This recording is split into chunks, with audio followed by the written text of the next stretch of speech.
Estamos, uma vez mais, bom dia, agradecer a presença dos nossos oradores.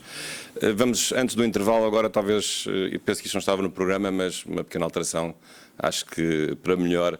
Temos aqui um período de debate, 10 minutos, 15 minutos, há um microfone móvel.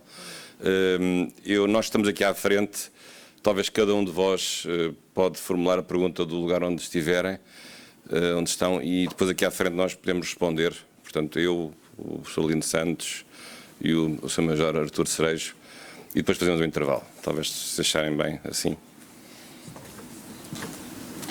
Eu próprio tenho uma pergunta, posso começar já com uma pergunta? Já agora. Não é a mim próprio, claro. Mas é talvez ao Sr. Major, mais, e também ao Angelino Santos. Que nem é muito a minha área, mas a certa altura fiquei a pensar nisto.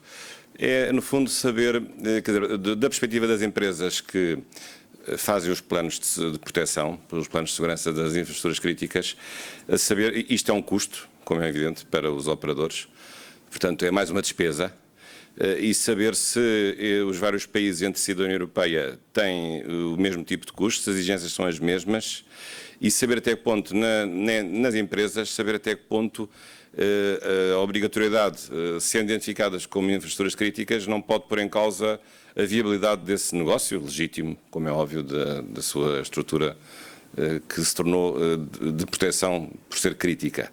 E, portanto, saber qual é que é o impacto, digamos, o impacto de um conjunto de obrigações jurídicas que nascem depois da identificação como infraestrutura crítica, saber se esse impacto é um impacto igual, quer na diferente legislação europeia e, sobretudo, tendo em vista aquela que vai ser aprovada, esta diretiva, e agora dentro, em Portugal, se de facto se o Estado colabora com isso, se subsidia a necessidade de criar, de facto, esses planos de segurança com a despesa que isso coenvolve, naturalmente.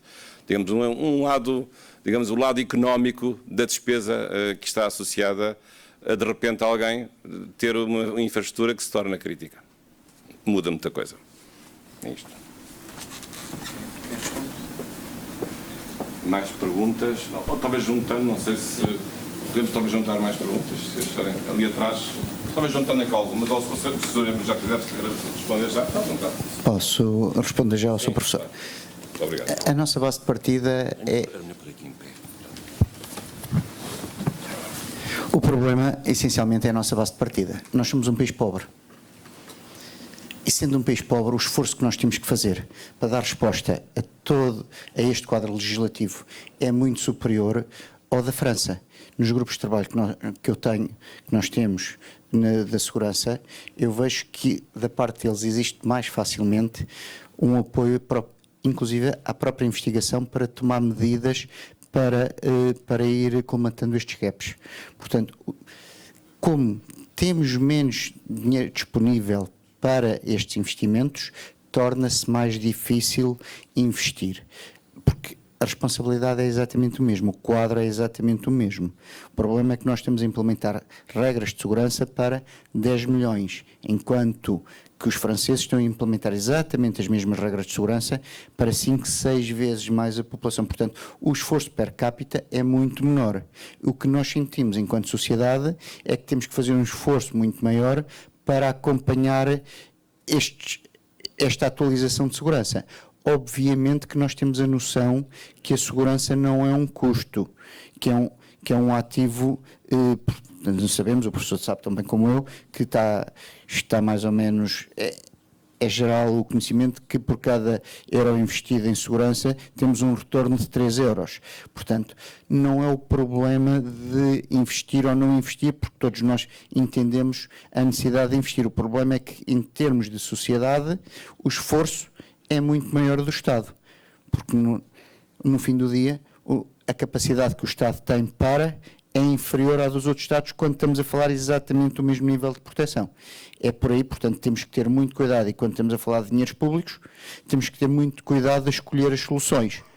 Eu vejo os meus colegas que têm um trabalho, conseguem ter mais dinheiro para a investigação, para desenvolver produtos, para desenvolver sistemas de segurança, e eu espero que os produtos tenham a maturação necessária para depois poder aplicar esses produtos, enquanto eles tiveram um percurso e tiveram um gasto no desenvolvimento e na verificação se efetivamente, e fazem depois a avaliação relativamente a esse tipo de produto, se realmente vale a pena ou não. Muitas vezes deixam cair o produto. Portanto, esse dinheiro nós não o gastamos porque temos a noção que não conseguimos lá ir. Esperamos que os outros façam esse trabalho para depois nós podermos implementar a solução se vier a verificar. Acho que passa por aí.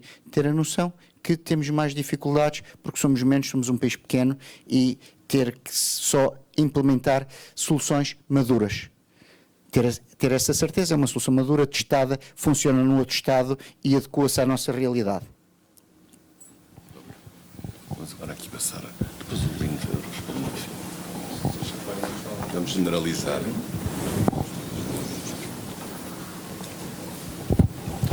Muito bom dia a todos. Em primeiro lugar, cumprimentar o professor Bacelar Gouveia, na sua pessoa, todos os membros do OSCOT pela organização deste evento, cumprimentar os oradores e agradecer as excelentes intervenções que foram feitas. O meu nome é João Ruxa Pereira, também tenho a honra de estar no OSCOT já há muitos anos e fazer parte dos corpos sociais, e queria pôr uma questão, que é o seguinte: foi dito aqui pelo professor Bacelar Gouveia que efetivamente as infraestruturas não podem cair, digamos, nas mãos de pessoas que não sejam idóneas ou que efetivamente possam oferecer perigos na detenção dessas infraestruturas.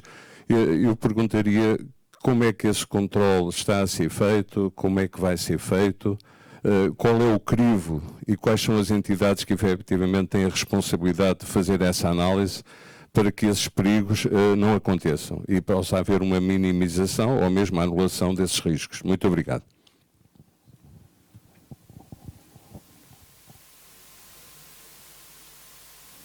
Vamos juntar mais uma pergunta, não sei. Já está ali o microfone. Bom dia, muitos parabéns também. O meu nome é Sérgio Trindade, da EPAL. Eu gostava de pôr aqui uma questão que levante sempre que há oportunidade e que no fundo tem a ver com... Nós sabemos que vem um muito maior desafio do que aquele que já temos e que já não é pequeno. Sabemos que muito tem sido feito nesta matéria, mas também falámos aqui, ou ouvimos aqui falar da ausência de capital humano para conseguir fazer este tipo de trabalho. Portanto, há uma ausência de capacitação, e sobretudo essa ausência eu noto muito exatamente nos organismos do Estado. São organismos tipicamente em equipas de IT, eu diria já com mais envelhecidas talvez, e que têm, ou melhor, não têm a capacidade de captar novo talento. Portanto, não têm a capacidade de absorver e desenvolver o conhecimento para trabalhar nestas matérias. Muito embora sejam louváveis, e são muito, atividades como o CE Academy, etc., que vai ajudar a desenvolver tudo isto, a verdade é que os prazos apertam para responder e se uma entidade tentar ir ao mercado, contratar alguém, não tem a mínima hipótese de entrar em linha de concorrência com qualquer outra empresa de cibersegurança privada, mesmo até as pequeninas e que possam pagar mal. Portanto, a questão que eu levanto é, entre todos nós que vamos pensando este tema e entre todos aqueles que vão legislando e cumprindo o planeamento para tudo isto, se não seria possível tentar levantar mais a mão naquilo que do ponto de vista governamental seria necessário para criar uma organização em que realmente falemos de digitalização, mas de digitalização concreta, ou seja, digitalização criando efetivamente espaço para haver eventualmente a renovação dentro destas equipas. Eu não acho que seja necessário mais gente, ao contrário do que muita gente diz. Eu acho que é necessário pessoas mais capacitadas. E, portanto, ter a hipótese de criar a renovação, eu não sei se é com pré-reformas, se é com recolocação de pessoas, enfim, deixo isso para quem o pode decidir e, obviamente, fico aberto para dar as minhas ideias, mas era importante fazê-lo. Eu deixaria a pergunta, é quase transversal, porque eu acho que toca num bocadinho de cada um dos oradores que aqui passou, mas se fosse possível ter aqui entre o presidente mesmo da OSCOT, neste caso como observatório que é, e o próprio Centro Nacional de Cibersegurança, embora conheça algumas das respostas e iniciativas que vai tentando dar, eu acho que seria ideal.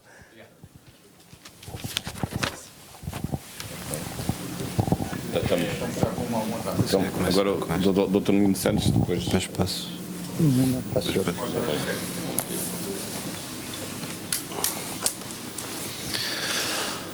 Sérgio. Olá, viva.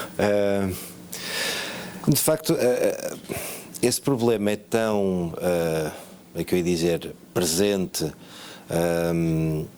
e tão óbvio que já em 2018 figura na Estratégia Nacional de Segurança e Ciberespaço como um dos 3 objetivos estratégicos. Portanto, desenvolver essas capacidades, desenvolver esse talento e retê-lo, que depois é outra face do mesmo problema. Aqui a estratégia que seguimos dentro do centro, e aquilo que desenhamos foi essa Sea Academy que referiste, portanto, e a Sea Academy tem precisamente um foco na requalificação. Sabemos que usando aqui uma metáfora, o caudal que as universidades debitam de especialistas nesta área não é suficiente para resolver o problema que nós temos em mãos.